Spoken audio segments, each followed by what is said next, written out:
That's what I'm basically like, F you, I don't care about Halloween. Yeah. That's my costume.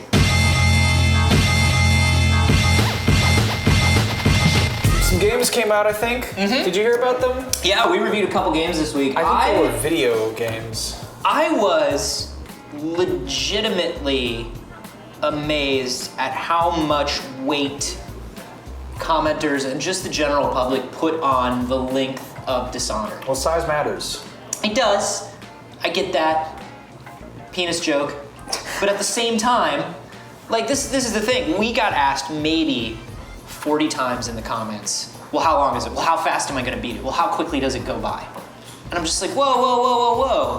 What I'm saying is that this is a really amazing and original game and you should play it. And they're like, yeah, but under 30 hours, no buy. Which is surprising to me. That's a ridiculous threshold, first of all. And people are probably somewhat expecting that because it's a Bethesda game and most of their games are really long like that. I mean, just based on the previews and everything I saw, I imagine, but you know, when they create a whole world like that, and especially in an original IP, like, you have to really spend time in it to feel like you're immersed. And I mean, maybe that time is 10 hours to some people, and maybe it's 50 hours. I think it's ridiculous to forego a game just because it is under 30 hours. But I mean, I think replayability is more important than actual length. Mm-hmm. I don't usually replay games very often just because it's like an ex-boyfriend. You have your fun with it and then you just purge. It's out of your life. Yeah, sometimes I still have that ex-sex with Fallout 3. Yeah, it's so good. And we bang out. I just think it's interesting because, well, what is the dollar to hour conversion that makes a game worthwhile? And why are you measuring games in hours when a unit of measurement for a video game should be fun, right? Like, you could play a 60-hour game that is the most monotonous thing in the world, and if you think you got your value because that game is 60 hours, like, let's talk about Kingdoms of Amalur. I always like to bring up Kingdoms of Amalur when we talk about things like this, because that was exactly a video game designed by the numbers, right? It's like, well, we have to give this many hours of quests and we have to do this much, and it was just bland, right? But people were like, yeah, 60 hours, Kingdoms of Amalur. I mean, there are some people who literally do nothing except play video games in their free time, and they want that to take up all of their free time. And for those people who don't have hundreds and hundreds of dollars to spend, I can see why that might factor in. Personally, I'd rather play a fun and short game than a boring and long one. But I can see why it's a concern for some, especially, like, Dishonored is what, 14 hours? It's about 14, 15 hours. $60. Would you pay $60 for a 5-hour game? It's hard to say. It's hard to say. It should scale, honestly. There is scale. I mean, there is something. It feels different to everyone. I mean, I think we can all look around and be like, $60 for 5 hours sounds a little steep. There's so many different variables here, though, because I think one way to look at it is what is your time worth, and at the same time, what are you getting for that? Like, what's the average price for a concert ticket? That's what, 30 bucks, 30, 40 bucks, and that's like a cup. That's like 3-4 hours. Yeah. And you're pretty much not guaranteed it's going to be good. $15 to see a movie. Exactly. 2 $15 hours, to see a movie. 3. Yeah. I love that. I saw a great tweet the other day, and it was saying how a latte is like $3 and you tip for it. And there are people who complain about paying more than $5 for a book that somebody spent years of their life writing. Yeah. And then you get a video game that is like, numerous people have spent years working on this thing, and it's $60 for something that you're probably not going to do in one sitting. And I can understand that there's that mentality of like, oh man, I want to get my money's worth. But it's like this weird kind of Costco mentality. Yeah. Where you're like, oh, I need bulk gaming. And it's like, what are you gonna do with that 5 gallons of mayonnaise when you bring it home? That mayonnaise is gonna go bad. There's if I get bored of a game 15 hours in, then the fact that it was 60 hours long doesn't matter. Dishonored is absolutely. It's totally original. It's paced super well. The story is great. The gameplay is great. I can't imagine.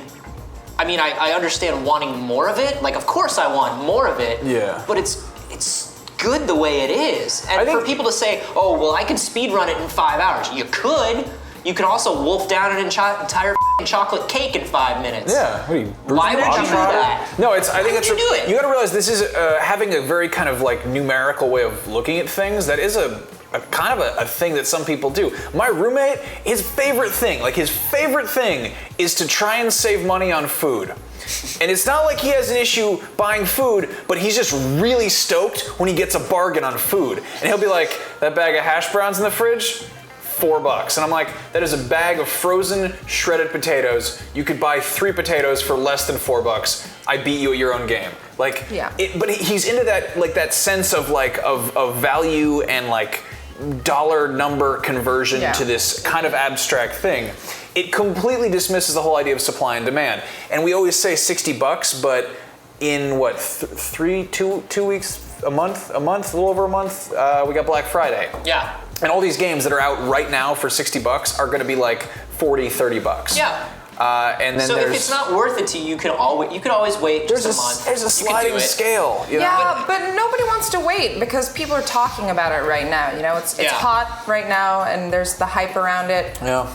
It's interesting that you bring up the whole like economic, like the quality to quantity value, like the nickel and diming. And that happens a lot in mobile games now, where people are like, well, why would I buy a game for my Vita when I can buy an iPhone game for 99 cents? Or like Square is getting a lot of shit because they're putting entire Square RPGs that are like 20 hours of legitimate gaming fun on an iPhone for $40. And everybody's like, yeah, but I could get this game for $3. And it's like, yeah, but you're gonna be done with it in a day.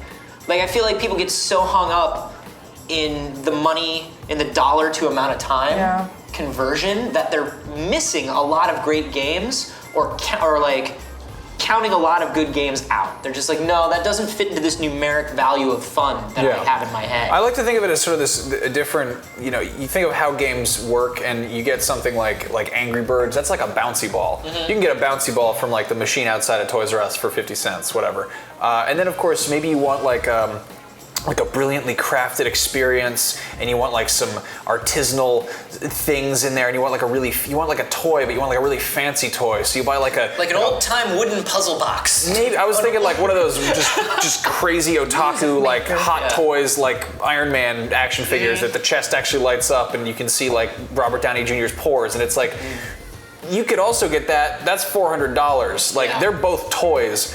One of them you're probably going to have a lot of fun with because you throw it against the wall and it bounces everywhere and it goes in the road and maybe a car swerves. Another one you're going to put on your shelf, and it's like the value. I think what you're saying is like you could go too far in either direction. Right? I think thinking in absolutes for like what is a video game? It definitely depends on the game. Like I've probably played more of Super Stickman Golf on my phone than I have in some like full-length 30-hour games. But when I think back about on my favorite games of last year, it's not like any iPhone game that I played. It's like games like Journey, a 2-hour experience, which granted was not $60. I think it was relatively priced. Well, 2 hours, $15. You multiply hours to dollars. So 8 hours. And Dishonored is a super great value. Yeah. Dollars to hours, Dishonored is twice the amount of fun and per Dishonored dollar. and Journey are both games that have like a real narrative. Well, I guess Journey doesn't have a narrative. You get a scarf. Speaking, but there is a scarf. You get a real scarf. Yeah, they're more like experiences than just throwaway games. And that's so the thing I'm willing to pay more for that. I will always throw down more for that memorable experience, for the game that you're going to remember 10 years from now, than the game that gave you the most hours per dollar. Yeah, or the game that like cured you from boredom on You the can bus. go out and buy a $30 steak, or you can go to Smart and Final and get a $4 bag of frozen shredded potatoes, and there's probably the same amount of calories in that, but it's like they're both food. You gotta see it in kind of a weird sliding scale. You know, what are things worth to you? Well, that brings up the question of if you were paying, I mean, granted, we don't usually pay for games because we get them for free, but if you had to pay $60 for a game, what would be the minimum threshold that you would consider acceptable time of length? Well, this is what's interesting is I've wasted a lot of hours on a lot of shitty games. So now when kids these days. Yeah. We used to have to walk 20 feet in the snow up to the GameStop, which was on a small mountain. And all they had was a stick and hoop. Yeah. Man, and it was used. And it was only $4 less than the new stick and hoop. Oh God, stick and hoop. Which pissed me off. Man, stick and hoop. That thing was so buggy. Because sometimes the hoop would fall over and you'd have to go pick it up. They never released a patch for that. No. Yeah. And the campaign was only 4 hours long because it would get dark and you had to go inside because your mom was calling you. I went ball in a cup, dude, and I never looked back. Ball in a Cup was a really great mobile game. I like Paddleball, that was good too. But there was some weird kind of clipping issues with the string. I couldn't support paddleball because I don't buy clones. Stick in a cup.